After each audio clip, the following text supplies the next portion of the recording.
If you're someone who is thinking of changing jobs, or maybe you're currently applying for new jobs and have already started that process, I want to throw a quick spanner in the works and let you know exactly how you could tweak your current role to make it work for you perfectly long term and save you the hassle and potential risk of jumping ship. I'm Jacob, and I've spent the last 8 years helping people upgrade their work life. And I'm doing this sat here on a Saturday night at 10:30 p.m. in a dimly lit room because I really want to help you. I genuinely believe that work, employment is a key fundamental pillar of life, which is so often overlooked. So much is talked about relationships and mental health and housing and income and all of these aspects. Where's employment and where's work, which is the key thing that is essentially propping all of this up?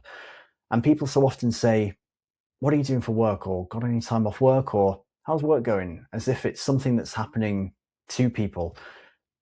But I'm here and I want to give people ownership of their work life because there's so much within it that you can change and upgrade to make it work so much better for you. Because having a great job, feeling fulfilled, and getting everything from work that you need for outside of work is so vital. And I think it's really, really important. So I really hope this video helps. So we're going to cover the specific aspects of your current job, which we could upgrade to save you the hassle of moving and to make it start working for you. By all means, head over to my website to tee up a time that we can chat through your specific situation and upgrade your current job. If by the end of this video you do feel that a brand new job is best and is on the cards for you, then on there as well is a full toolkit which will take you from exactly where you are at the moment, step by step, all the way through, even the exact things to say when you're sitting in front of an employer, which will help you bag the job that you have wanted and been working towards by the end. So if you're currently not enjoying work or you're just not feeling it's serving you as it should be, I bet your knee-jerk reaction was just to apply for new jobs, which is very understandable and probably what most people would do. But here's a few things you can do, and probably a few that you haven't thought of. They're not really talked about. They're not really sexy, like having a jazzy CV or whatever, but they're genuine things that you can do to level up your current job. Okay, the first factor that we could work on in your current job is your role. So what you're actually doing day to day for the business that you work for. I'm assuming by now that you probably would have already left the company if you hated the business and hated everyone who worked around you. So there's probably something that you enjoy about the business to have made you stay for as long as you have done. But having said that, maybe there's something different in the business that would fill your cup in terms of fulfillment and give you everything that you want to be able to stay there long term in a slightly different role.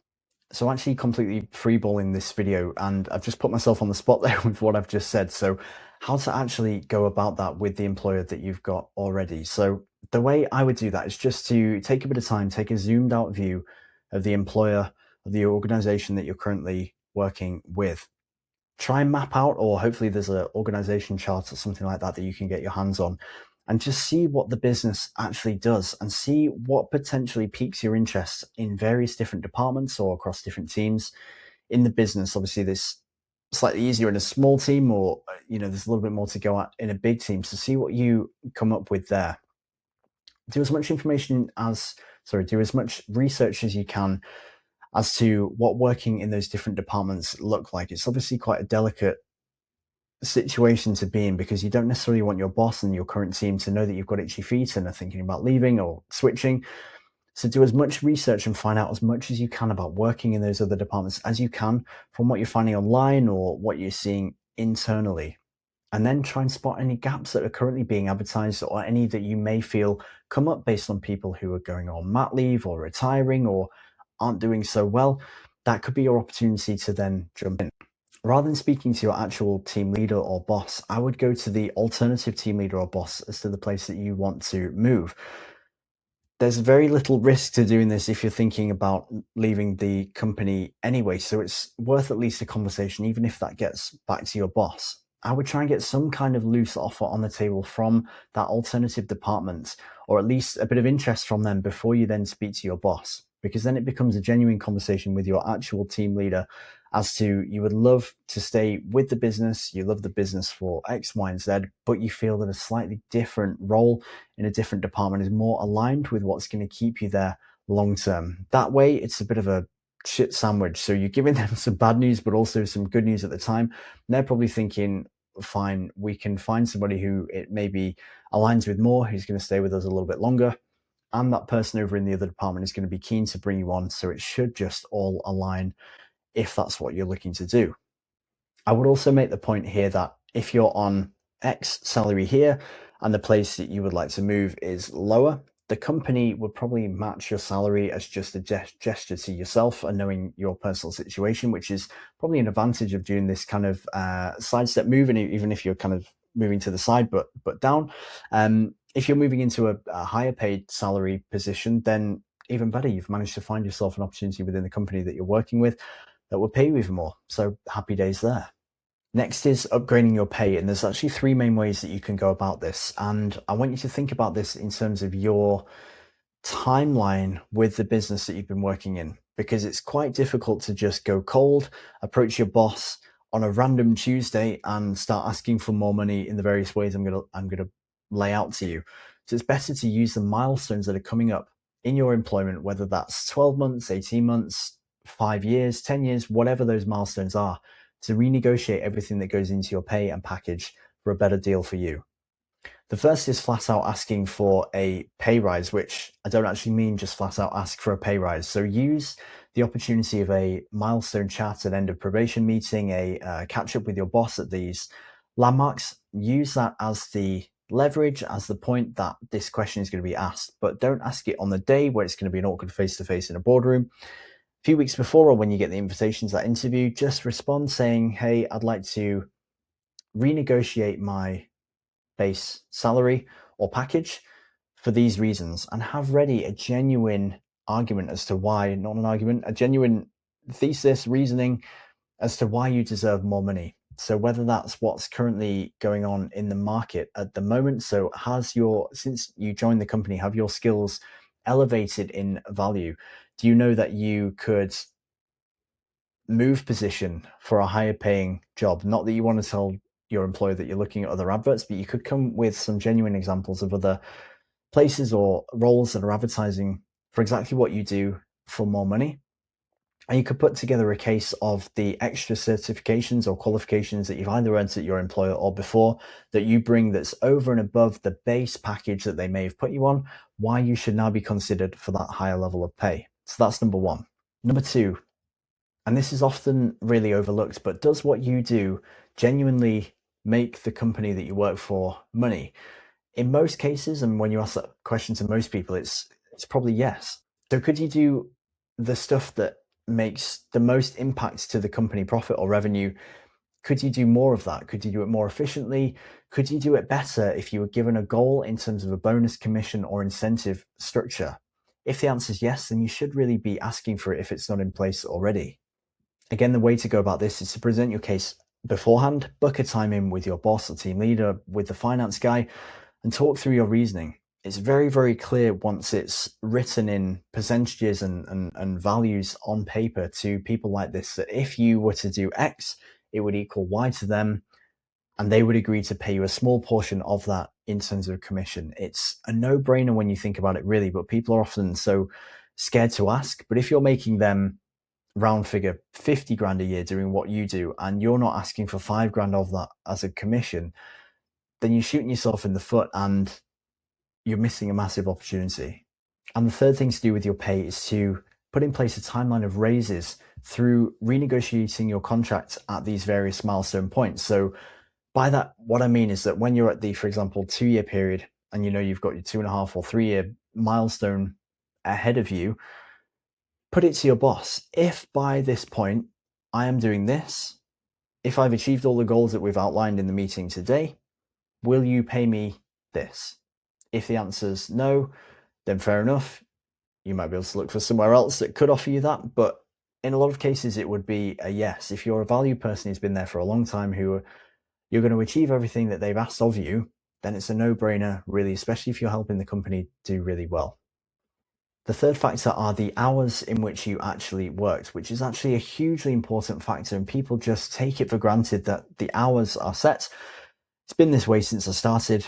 How would it ever change? Why would it ever change? Etc. But you have a lot of say over the hours that you work, especially if it's of value to the organization, to your boss, or to your team. And there's a couple of ways that you can go about this. So I'll start by saying this probably needs to be led by the needs of the business that you currently work in. So, for example, if you are working a 9 to 5 position, but you're in a slightly sales oriented role, you're only going to get so far when you're calling people who are probably going to be at work to make sales. You could make an argument to your boss, for example, that you work a few hours in the morning, you take the afternoon off, and then you add in a couple of hours in the evening. That way, you're hitting people in terms of a sales perspective in the evening time when they may be at home relaxing, able to take personal calls. You get the afternoon back for yourself for the school run, to go to the beach, whatever you want to do in that afternoon. Everybody's a winner, and you've got some life back, and you're probably going to perform at a little bit of a higher level as well. So that's first way, amending how day-to-day hours work. The other is to obviously amend the total amount of hours you do for the company. For example, if you're currently working 5 days a week or 40 hours, could you reduce that to 4 days and keep the same pay? Could you reduce it to 4 days and take a hit on the pay, but not as much as you should do as the 20% value that it actually equals? Could you make your fortnights a 9-day fortnight? There's so many things that you could play with. You could even ask for 1 day a month where you just don't come in for it's like a welfare day, mental health day, however you want to frame it to your boss, whatever they'll be receptive with. And you'd actually be surprised with the answer there. You've probably got some time back there for free, and you may not have to take a hit on your pay. Number 4, and again, sorry to number things, it just helps me keep all these ideas in order in my head. Number 4 is location. So where are you actually doing your current job? So if you're working within a business as it is, could you do more work from home? Now, I'm not a huge proponent of working from home. I think it genuinely decreases productivity in a number of ways. Some ways it increases productivity, but on the whole, I think it's poor for a culture of a business who are trying to be team oriented. And I genuinely think people use it as an excuse to work slightly less. That might sound harsh, but there's some realities that I just face in my day to day.